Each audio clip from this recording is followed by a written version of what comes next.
Saint Jean est spécialement attentif à la prescience du Christ, qui n'a rien à voir avec ce que la parapsychologie nomme aujourd'hui prémonition. Cette connaissance à l'avance relève bien plutôt de l'esprit de sagesse qui reposait sur Jésus et l'instruisait prophétiquement de la portée de ses paroles ou de ses actes. À travers ceci, c'est toujours un des visages du divin amour qu'il voulait refléter. Lorsque Jésus voit une foule nombreuse qui vient à lui, dans le chapitre de Jean 6, verset 1, il dit à Philippe, « Comment pourrions-nous acheter du pain pour qu'ils aient à manger ?» Jean précise bien que c'était pour le mettre à l'épreuve, car lui-même savait bien ce qu'il allait faire, allusion au miracle imminent de la multiplication des pains.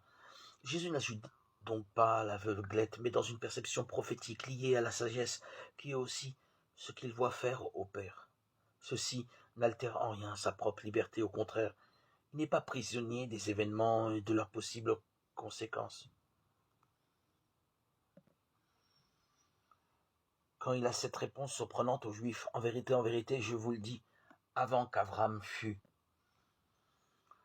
je suis. Il se dérobe aux pierres destinées à le lapider. De même, lorsqu'il leur affirme, le Père est en moi, et moi dans le Père, Jean 10, 38. Ils voulurent l'arrêter, mais il leur échappa.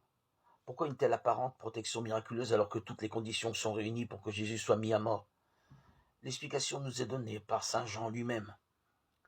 Personne ne l'arrêta parce que son heure n'était pas encore venue. Jean 8, 20 ou encore Jean 7, 30.